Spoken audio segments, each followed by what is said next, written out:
መጽሐፈ ኢዮብ ምዕራፍ 30 አሁን ግን በዕድሜ ከእኔ የሚያንሱ አባቶቻቸውን ከመንጋዬ ውሾች ጋር ለማኖር የናቅኋቸው በእኔ ላይ ተሳለቁብኝ።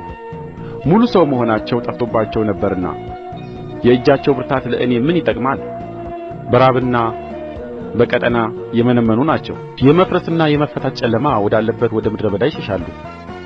በቍጥቋጦ አጠገብ ያለውን ጨው ጨው የሚለውን አትክልት ይለቅማሉ።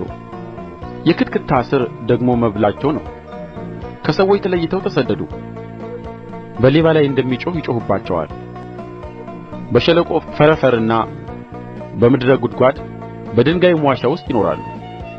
በቍጥቋጦ መካከል ይጮኻሉ፣ ከሳማ በታች ተሰብስበዋል። የሰነፎችና የነውረኞች ልጆች ናቸው፣ ከምድርም በግርፋት የተባረሩ ናቸው። አሁንም እኔ መዝፈኛና መተረቻ ሆንኋቸው። ተጸየፉኝ፣ ከእኔም ራቁ። አክታቸውንም በፊቴ መትፋትን አልተዉም። የቀስቴን አውታር አላልቶብኛል፣ አዋርዶኝማል። እነርሱም በፊቴ ልጓማቸውን ፈትተዋል። በቀኜ በኩል ዱርዬዎች ተነሥተዋል፣ እግሬንም ይገለብጣሉ። የጥፋታቸውን መንገድ በእኔ ላይ ይጐድባሉ፣ ጐዳናዬን ያበላሻሉ። ረዳት የሌላቸው ሰዎች መከራዬን ያበዛሉ። በሰፊ ፍራሽ እንደሚመጡ ይመጡብኛል፣ በባድማም ውስጥ ይንከባለሉብኛል። ድንጋጤ በላዬ ተመለሰችብኝ፣ ክብሬንም እንደ ነፋስ ያሳድዱአታል። ደኅንነቴም እንደ ደመና አልፋለች። አሁንም ነፍሴ በውስጤ ፈሰሰች፣ የመከራም ዘመን ያዘችኝ። በሌሊት አጥንቴ በደዌ ተነደለች፣ ጅማቶቼም አያርፉም።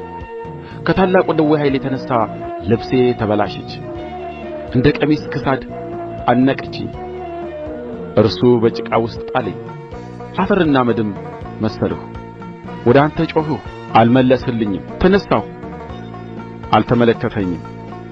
ተመልሰህ ጨካኝ ሆንህብኝ፣ በእጅህም ብርታት አስጨነቅኸኝ። በነፋስ አነሣኸኝ፣ በላዩም አስቀመጥኸኝ። በዐውሎ ነፋስ አቀለጥኸኝ። ለሞት ሕያዋንም ሁሉ ለሚሰበሰቡበት ቤት አሳልፈህ እንደምትሰጠኝ አውቄአለሁና። ነገር ግን ሰው በወደቀ ጊዜ እጁን አይዘረጋምን? በጥፋቱስ ጊዜ አይጮኽምን? ጭንቅ ቀን ላገኘው ሰው አላለቀስሁምን? ለችግረኛስ ነፍሴ አላዘነችምን? ነገር ግን በጎነትን በተጠባበቅሁ ጊዜ ክፉ ነገር መጣብኝ። ብርሃንን በትዕግሥት ጠበቅሁ፣ ጨለማም መጣ። አንጀቴ ፈላች፣ አላረፈችም። የመከራም ዘመን መጣብኝ፣ ያለ ፀሐይ በትካዜ ሄድሁ። በጉባኤም መካከል ቆሜ ጮኽሁ። ለቀበሮ ወንድም ለሰጐንም ባልንጀራ ሆንሁ። ቁርበቴ ጠቈረ፣ ከእኔም ተለይቶ እርግፍግፍ አለ። አጥንቴም ከትኵሳት የተነሣ ተቃጠለች። ስለዚህ መሰንቆዬ ለኀዘን እምቢልታዬም ለሚያለቅሱ ቃል ሆነ።